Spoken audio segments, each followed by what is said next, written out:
Calma, Totó. Já vai passear. Não, não, mas fica aí, senão você vai atrapalhar.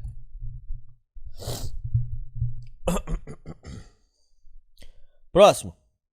Enrolo e namoro fracassado. Fala, Hernani. A história que vou contar gira em torno de duas fêmeas.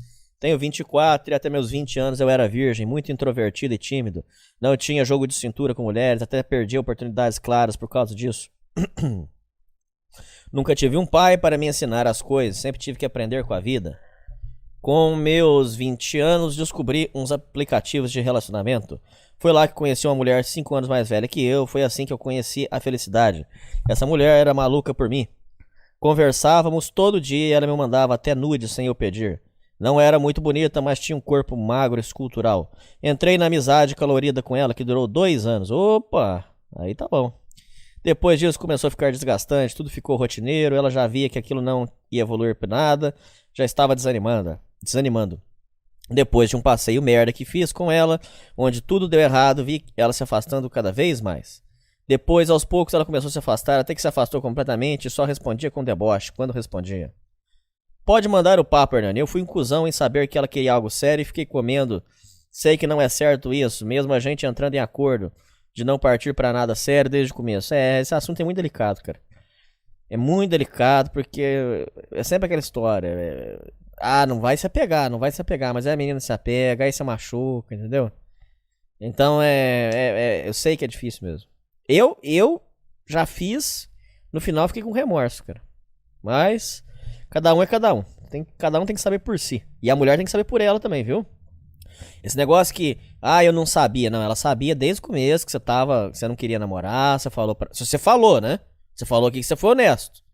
O que eu sou muito contra é o homem que vai, finge que vai assumir, bimba e vaza fora. E esse eu acho sacanagem. Isso eu não faço. Isso eu acho horrível. Agora, quando deixou claro que não ia namorar, mesmo assim é ruim. Porque um dos dois vai sair fudido. Mas, enfim, vamos lá. Vendo que dali não saía nada, mas não saía nada com nada, também parei de conversar com ela. Fez certo. Deixa a menina seguir a vida dela. Tem uma frase frase da sessão da tarde, frase que Norme fala, mas que tem um cabimento. É o seguinte. É frase, eu tô avisando, ouvinte, é frase daquelas frasezinhas de revista da Capricho. Mas como é que é? Se a pessoa que tá com você não é a pessoa certa, então deixa ela livre pra ela ser a pessoa certa de alguém. Então é frase de norme, é frase de inclusão digital, mas ela tem uma lógica. É o seguinte, já que não vai ser o seu cara, então passa pra frente. Não segura, não. Voltei para PP de relacionamento. Isso eu tô falando tudo se você tiver responsabilidade com a pessoa, né? A gente tá falando de sentimento, de coisa séria, não é? Senão vai vir ouvinte aí, xarope. Porque a Red Pill me ensinou. Não, pera aí, ouvinte. Agora a gente tá falando de sentimento. Tudo tem o âmbito que você tá falando. Você tá falando do que agora? Você tá falando de sentimento? Você tá falando de lei? Você tá falando de missandria? Você tá falando de misoginia? Você tá falando de quê? Agora, o ouvinte tá falando de sentimento. Então, no campo dos sentimentos, eu acho que se você tá com uma pessoa que não é a pessoa certa pra você, e a pessoa tá procurando uma pessoa certa, então você deixa ela livre. Tô falando agora de sentimentos. Tem nada a ver comigo e tal, tem nada a ver com essas coisas. Não mistura os assuntos, ouvinte. Não mistura os assuntos que eu fico puto. Uma coisa, outra coisa, outra coisa. Voltei pro aplicativo de relacionamento. Depois de umas semanas, arrumei outra mulher. Essa era 2 anos mais velha, simpática, linda, mas tinha problemas emocionais. Nasceu prematura, consequentemente algumas sequelas. Fora que ela tinha traumas que nunca tinha falado com ninguém. Era completamente pessimista, pra baixo. A gente se deu muito bem. Depois de mais ou menos um mês com ela, ela já tinha muita confiança em mim. Foi me contando seus traumas. Que nem a melhor amiga dela já tinha desabafado. A gente se dava bem demais. Aí você vai bimbando. Vai ouvindo os traumas dela e sentando a chinela. Agora que toda a cagada começa. Ela, num certo momento, tinha decidido que iria me contar seu maior trauma. Que tinha sido abusada. Sim, além de tudo, de ruim que já tivesse acontecido com ela. Como nascer em algumas sequelas, ter perdido a mãe, etc. Olha, cara. Infelizmente, eu já escrevi sobre isso. E eu, hoje em dia, eu não acredito mais em nenhuma mulher que fala que foi abusada. Porque a maioria fala isso aí, na hora que você vai apurar é mentira. Mas não estou duvidando de você. Estou dizendo que eu, hoje em dia, não confio. Foi nessa noite que ela me contou tudo isso que eu decidi namorar ela. Com ela. Pensei comigo mesmo que não iria mais enrolar nenhuma mulher, como tinha feito com a última. E com essa mulher tinha uma ligação muito forte comigo, tinha tanta confiança em mim. Decidi namorá-la e depois de conhecer por uns 4 meses. Só um adendo, quando estava começando a pedir namoro, a mãe dela liga para ela me dando uns 30 segundos para voltar atrás. Parece até que foi sinal divino. Mesmo assim eu decidi namorar. A mãe falando, tinha 30 segundos para voltar atrás. Desisti do namoro. Começa aí um inferno. A primeira mulher que eu tinha enrolado por 2 anos voltou, das profundezas do abismo mais profundo que tinha se escondido em mim, fazendo o maior show. Dizia que eu tinha... Aí, ó. Tá vendo? Nunca acaba. Por isso que a gente fala, ó, cuidado mesmo. Dizia que eu só tinha me aproveitado dela por 2 anos e com quem eu conheci em 1 semana já estava namorando, que ela esperava eu a pedir namoro aquele tempo todo. A desculpa por se afastar de mim foi que ela estava com depressão, dizendo que com meu namoro tinha se afundado mais ainda. Depois de me atormentar com isso, alguns dias ela parou. Meu namoro foi uma merda, sem experiência nenhuma no negócio, morando numa cidade fodida, onde não tem nada. A gente fazia sempre os mesmos programas e ela não dava ideia nenhuma sobre isso. Era sempre pra baixo num desânimo fudido. Os planos para sair e se divertir em lugares diferentes sempre ficavam só no papel. E eu sempre fui muito introvertido com a família dela. E tudo era morno. Um detalhe muito importante que não contei ainda, a gente não transava. O quê? Sim, eu nunca transei com ela. Você tá maluco, cara? Ela era traumatizada com isso, como já disse. A gente ficava só na pegação, mas nunca teve sexo. E eu estava desbravando isso aos poucos. Você tá maluco, meu irmão? Com uns 3 meses de namoro, eu via que aquilo não ia pra frente.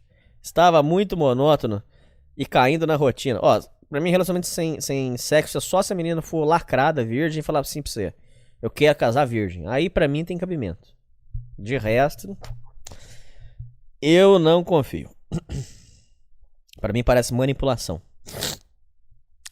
Minha ex não se animava para nada e eu era muito fechado. Foi muito estranho, aquele encanto tinha se perdido. Pensei até na possibilidade da primeira mulher ter feito macumba ou algo do tipo pra gente. Nada dava certo. Num dia eu fui na casa dela e ela mandou o papo de que estava uma merda o namoro.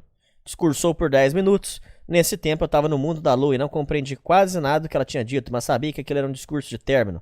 Foi um choque para mim. Foi naquela noite que terminamos, o namoro durou 4 meses. No mesmo dia que terminei, a primeira mulher já veio conversando comigo.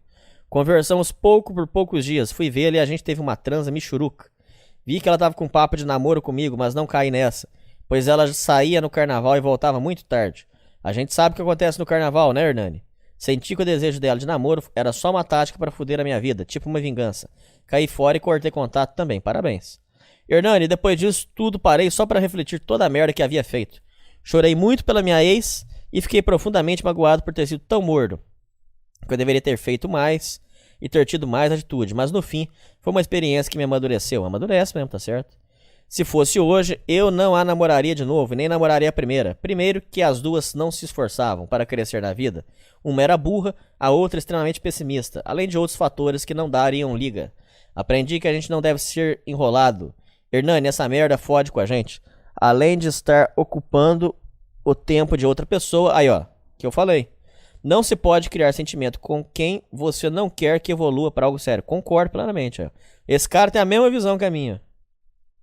Não é questão de migtal, não é questão de red pill. É questão que é o sentimento da outra pessoa, pô. Não faz isso com a pessoa. Você gosta que faça isso com você, ouvinte? Então não faz com os outros. Ah, mas fizeram comigo, fizeram com você? Aí você não vai pegar e fazer com outra pessoa. Não foi ruim quando fizeram com você? Então não faz com o outro, pô. Me desculpe pelo e-mail gigante, mas senti que deveria compartilhar essa história. Admiro você demais, Hernani. Seus podcasts salvaram muitas vezes, sempre com histórias ótimas e experiências de vida foda. Um forte abraço. Muito obrigado, parabéns pelo seu e-mail. Um abraço, meu irmão. Último e-mail. Nem acredito que a gente conseguiu ler tudo, cara. Sério mesmo, foi uma jornada isso aqui. A jornada em busca da paz mental, uma alma destruída por uma traição. Boa tarde, senhor Hernani. Primeiramente, preciso dedicar esse parágrafo a elogiar seu podcast. Não só porque é bem feito e agradável de ouvir, mas porque de longe, sem dúvida, um dos, se não o mais importante podcast brasileiro. Um verdadeiro acalento para tantas almas masculinas torturadas pela vida. Muito obrigado, meu irmão. Ouço Sociedade Primitiva diariamente na academia, mas já ouço faz alguns bons meses. Não por acaso conheci o programa poucos dias depois do inferno ter se instalado em minha alma. Num resumo rápido, me chamo... Quer que fala seu nome mesmo, cara? Você escreveu, eu vou falar. Me chamo Thomas, tenho 31 anos. Sempre fui um homem introspectivo, muito ligado a questões mentais e emocionais. De certa forma, assim como tantos de nós ouvintes. Uma alma um tanto quanto melancólica. Nunca fui pegador, definitivamente. Nunca fui alfa e apesar dos esforços atuais, continuo não sendo. Tive poucos, porém longos relacionamentos. O último que tive durou 7 anos. E dele veio minha filha, hoje com 4 anos. Então ele teve um relacionamento de 7 anos e teve uma filha. Tanto eu quanto minha ex tínhamos uma visão muito conservadora. Inclusive, apreciávamos muito a vida tradicional. Família comum, cachorro, gato, morar no mato, cortar lenha, ter filhos, viver uma vida sincera, intensa e real. Nossa sintonia sempre foi muito, muito profunda. Naturalmente, o desgaste quase instintivo, inconsciente e rotineiro da relação nos levou para inúmeras brigas, e seu gênio difícil, agressivo e explosivo me deram vontade de largar tudo várias vezes, mas sempre superávamos. Quando, enfim, depois de uma série de acontecimentos e manobras da vida, conseguimos, enfim, um terreno com um dinheiro suado meu. Também uma ajuda do pai dela e do meu. Construímos nossa casa própria, aquele sonho clássico. Quantas noites passei pintando aquelas paredes sozinho, fazendo rejunte de cerâmica no banheiro, trabalhando de dia no emprego de salário mínimo e de noite na casa própria para se mudar, logo. Tivemos uma vida estável e feliz nessa casa por coisa de mais ou menos um ano, até que ano passado, nessa mesma época, final de março, um amigo virtual da cidade vizinha iria nos visitar pela primeira vez e por acaso perguntou sem importância alguma se poderia levar um colega dele. Disse que o cara era muito gente boa e inteligente, filósofo. Que mal haveria, não é mesmo? Sempre bom conhecer pessoas novas com conteúdo, e de fato, o indivíduo era uma pessoa muito legal, com um ótimo papo inteligente. Mora em Curitiba e havia vindo visitar nosso amigo virtual. Uma sucessão de desgraças cósmicas que jamais vou entender. O fato é que se eu pudesse ao menos vislumbrar a seriedade disso, se eu pudesse talvez... como um sábio índio que sente um mau presságio, evitar isso. Eu deveria ter dito, não cara, não traga seu amigo, por favor. Mas tudo bem, aconteceu. Pra mim, era só um cara que vinha uma vez, esteve em nossa casa, conversou conosco e até brincou com a nossa filha. Não ouvi falar do maldito filho da puta até um mês depois. E nesse meio tempo, minha relação com a esposa estava cada vez mais fria e estranha. Ela cada vez mais distante, cada vez mais grosseira, depois de umas 2 semanas insuportáveis, eu implorei para ela dizer o que rolava, e ela apenas fez um desabafo, dizendo que estava agindo como eu agi tantas vezes, com frieza e distância, sem carinho. O que não é exatamente uma verdade, mas aceitei a crítica, porque sei que muitas vezes fui uma pessoa difícil e amargurada. Ela disse que não aguentava mais o peso do relacionamento e ter que levar às costas o casamento, ser a única feliz. Entendi, abracei a reclamação, jurei melhorar. Mudei o máximo que pude naqueles dias, e sinceramente, fortemente. Mas uns 2 dias depois, meu mundo ruiu. Normalmente ela ia dormir depois de mim. Isso nesses últimos meses. Ficava no celular ou no notebook. Nesse dia, 25 de abril de 2018, ela acabou indo dormir mais cedo. E quando fui deitar, entrei no quarto e escutei seu celular vibrar de mensagens chegando. Uma atrás da outra, várias. Nesse exato momento, senti uma espécie de fagulha na mente. Um pressentimento que gelou meu peito e vi ela tantas vezes nos últimos tempos sorrindo enquanto digitava algo, sempre levando o celular para o banheiro, etc. Hernani, eu jamais tive ciúmes e desconfianças. Não conhecia esse sistema, esse tipo de comportamento. Nossa vida, nossos celulares não tinham um segredo. Na hora que aquelas mensagens começaram a chegar, eu senti vergonha de mim querer ver o que estava mandando, mas venci este bloqueio e decidi ler. Então vejo as mensagens do indivíduo, o filho da puta, que estava em minha casa como convidado e um convidado. Convidado de um convidado. Mandando mensagens no WhatsApp dela. A mensagem dizia, linda, aquilo me deu um calafrio. porque ela estava falando com ele no WhatsApp e as outras mensagens. Tentei não desbloquear e ler, mas não aguentei. Enquanto isso, ela dormia inocentemente na cama ao meu lado. Eu abro aquela merda. Não importa o que acontecer, nós ficaremos juntos. Te amo muito, eu também, gostoso, gostosa, tô de pau duro, só de ver essa foto. Talvez pessoas aí que já tenham pego um filho da puta na cama com a esposa achem que estou sendo dramático, não tá não, eu já fui traído, eu sei como é que é. Porque era só uma conversa, mas repito, meu amigo, nossa relação era de verdade e sinceridade. Amizade pura, amor verdadeiro. Ler aquilo, falando tudo isso, com uma pessoa tão aleatória assim, acabou comigo. Acabou. Eu meio que morri naquela madrugada. Senti tremedeira, suor frio, dor de barriga, diarreia, taquicardia, falta de ar. Passei a noite deitado na cama alucinando. Decidi não acordar ela, talvez para não ter perigo de acordar nossa filha. Não aguentei, saí de madrugada andar, sem rumo. Ela acordou e já soube o que aconteceu. Dali pra frente a história é longa. Tentamos ressuscitar o casamento várias vezes. Não, cara, acabou. E mais umas 3 vezes ela me enganou novamente. Aí, ó. Mentindo pra mim, continuando a falar com ele diariamente conversando. Depois, quando enfim aceitou bloquear, ela criou um e-mail falso para continuar falando com ele. Confessou estar completamente apaixonada. Dali pra frente, minha sanidade mental só decaiu. Eu sei. Tinha ataques de pânico diário, pensamento contínuo massacrante. Estava literalmente ficando louco. E quando enfim comecei a ter impulso de me matar, procurei ajuda psiquiátrica.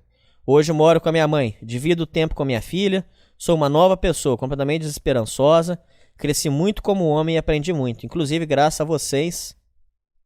Porém, continuo a afirmar que se não tivesse minha filha, definitivamente não tenho nenhum motivo para estar vivo. Não porque a vida não é interessante, sei o quão vasto é o mundo e o universo, mas simplesmente porque existe uma ferida em meu cérebro, minha alma, que não cicatrizou ainda e nada mais faz sentido. Tudo que eu tinha como verdade foi pro chão. Enfim, Hernani, sigo nessa jornada, querendo dar o melhor para minha filha. Eu me esforçando para seguir os seus preceitos, esses preceitos real e migtal de cuidar de mim e dar o meu melhor.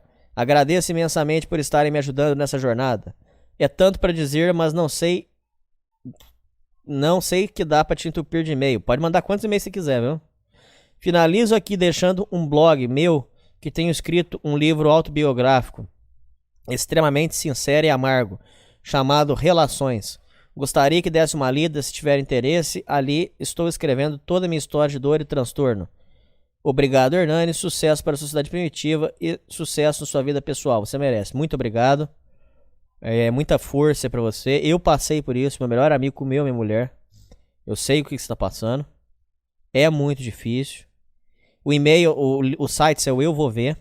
Aos que têm interesse em ver a história do rapaz, www.literaturavisceral.com www.literaturavisceral visceral pros burros que não sabem escrever, é visceral.com, tá? Muita força pra você, meu irmão. E manda e-mail, troca ideia assim, tá?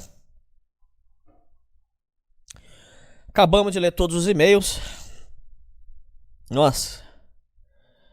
Esse deu canseira, gente. Mas valeu a pena. Agora eu vou levar o Totó pra dar aquela cagada. Passear de bike.